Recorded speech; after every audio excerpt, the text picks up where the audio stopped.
पिछले 24 घंटे में कोरोना के 20 नए प्रकरण संपूर्ण प्रदेश के अंदर आए, जबकि ठीक होकर अपने घरों और गंतव्य की ओर जाने वाले 19 लोग हैं।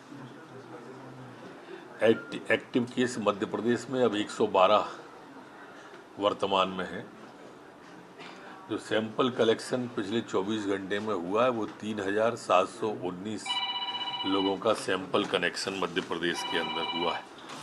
संक्रमण दर वर्तमान में हमारी 0.54 है, जबकि रिकवरी की दर हमारी 98.7 बनी हुई है। पिछले 24 घंटे में कोई भी पुलिसकर्मी संक्रमित नहीं हुआ है, न ही वर्तमान में कोई पुलिसकर्मी संक्रमित है। वैक्सीनेशन जो पिछले 24 घंटे में हुआ है वो 5,481 लोगों का वैक्सीनेशन हुआ है। आज तक जो कुल वैक्सीनेशन हुआ है वो 13,32,45,158 लोगों का वैक्सीनेशन हुआ है। जी,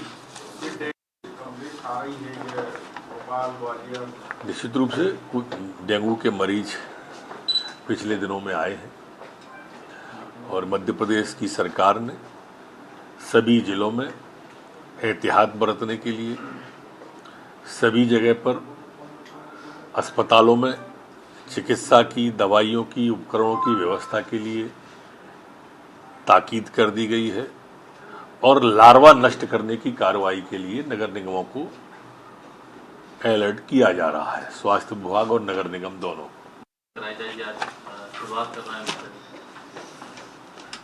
बड़े दिन के साथ साथ ऐतिहासिक दिन भी है और निश्चित रूप से हम कितना आभार व्यक्त करें अपने केंद्रीय नेतृत्व का, माननीय प्रधानमंत्री जी का, माननीय अमित शाह जी का, जो लगातार मध्य प्रदेश में सौगातों की झड़ी लगाए हुए। हम देखें 6 महीने में ये 6वीं सौगात है। जब गौरव दिवस पर प्रधानमंत्री जी आए थे और बड़ी सौगातें उन्होंने जनजाति वर्ग के आदिवासी भाइयों को दी थी। अभी पिछले ही दिनों आज माननीय अमित शाह जी हिंदी के मेडिकल कॉलेज की सौगात देकर ये संकेत भी देना चाहते हैं कि अब इंग्लिश को अलविदा कहने का समय आ गया है और अपनी मातृभाषा में आगे बढ़ने का समय अब देश का प्रारंभ करने के लिए आ जा रहे हैं। अब मरीज भी समझ सकेगा डॉक्टर की भाषा को देश के अंदर, और इसलिए ये सौगात अकेली नहीं है। आज ग्वालियर में मध्य प्रदेश का सबसे बड़े एयरपोर्ट का भी शिलान्यास माननीय अमित शाह जी करने वाले। इसके पहले जब वो आए थे तो आपको मालूम होगा 1-1.5 महीने पहले ही उन्होंने नेशनल फॉरेंसिक यूनिवर्सिटी की सौगात, नेशनल फॉरेंसिक साइंस यूनिवर्सिटी की सौगात मध्य प्रदेश को दी थी। अभी प्रधानमंत्री जी इसी महीने में आए और महाकाल लोक का लोकार्पण यहां पर किया। उसके पहले आपको मालूम होगा कि मध्य प्रदेश में चीतों की एंट्री करने के लिए प्रधानमंत्री जी खुद आए थे और चीते मध्य प्रदेश को मिले थे। उसके पहले रानी कमलापति रेलवे स्टेशन जो हिंदुस्तान में पहला स्टेशन था। तो जितना आभार व्यक्त किया जाए प्रधानमंत्री जी का, मोदी जी का आज की इन सौगातों के साथ साथ, उतना कम है।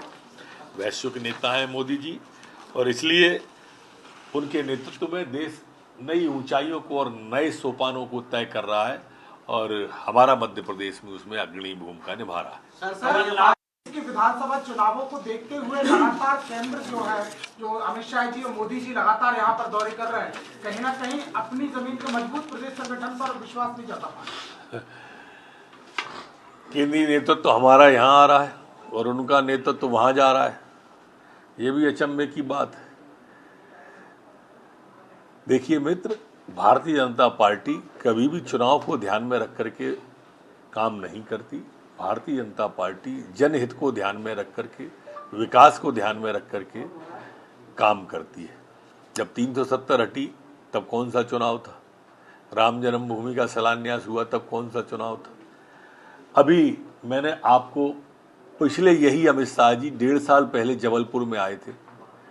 ऐसे अगर आगे वाले जोड़ोगे तो 2.25-3 साल पहले जबलपुर में आके जनजाति के हितों की घोषणा जब की गई थी तब कौन सा चुनाव था? प्रधानमंत्री जी आए थे 6 महीने पहले, तब कौन सा चुनाव था। ये आलोचना करने की आदत है इनकी, और इसलिए ही तो मध्य प्रदेश छोड़ के पदयात्रा में जा रहे हैं। कमलनाथ सर पदयात्रा में या राहुल भैया ने आखिर, अब उनको समझना चाहिए, शीर्ष तो शीर्ष ही होता है। सर, कांग्रेस का दावा है कि मध्य प्रदेश में होगी, ना सिर्फ मध्य प्रदेश बल्कि यूपी, उत्तराखंड, बिहार के भी नेता जो है वो यहाँ जुटने की तैयारी में। ये आपने ठीक बता दिया, बाहर के प्रदेशों से ही लाला के अपनी यात्रा को बड़ी कर रहे हो। स्थानीय लोगों की भागीदारी ना के बराबर हो रही है पूरे देश के अंदर, पूरे देश से इकट्ठे करते हैं और बुला बुला के अपनी यात्रा को सफल बना के दूसरों को संदेश देना चाहते हैं। ये अब फेसबुक का ज़माना है, ट्विटर का ज़माना है, व्हाट्सएप का ज़माना है, सब देख रहे हैं कौन से चेहरे कहाँ कहाँ के। जल्दबाजी कर रही है कांग्रेस, कर रही है एमबीबीएस की पढ़ाई हिंदी में जो कर रहे हैं, जल्दबाजी कर रहे हैं। जब भी राष्ट्र के गौरव का विषय आएगा, जब भी राष्ट्र के सम्मान का विषय आया, वो आप इतिहास देख लो, तब कांग्रेस ने कोई ना कोई मीन में एक निकाला था। जब राम जन्मभूमि का शिलान्यास हो रहा था तो तारीख पर सवाल उठा दिया था दिग्विजय सिंह ने। जब हमारी सेना ने सर्जिकल स्ट्राइक की, एयर स्ट्राइक करी, तो सेना पर सवाल उठा दिया था इन्होंने वैक्सीन पे सवाल उठा दिया था, जब विश्व के अंदर हमारी वैक्सीन सबसे पहले आई। तो जब भी राष्ट्र के गौरव, और उनको तो स्वाभाविक रूप से महान भारत बदनाम भारत दिखाई देता है। इन लोगों से आप क्या इनका जिक्र करके खाम में दिशा बदलते हैं। नमस्कार, मैं हूं मानक गुप्ता। अगर आपको हमारा ये वीडियो पसंद आया हो तो इसे लाइक और शेयर जरूर करें, और हाँ, हमें सब्सक्राइब और फॉलो करना ना भूलें, ताकि आप देश और दुनिया की कोई खबर मिस ना करें। तो जुड़े रहिए हमारे साथ और देखते रहिए News 24।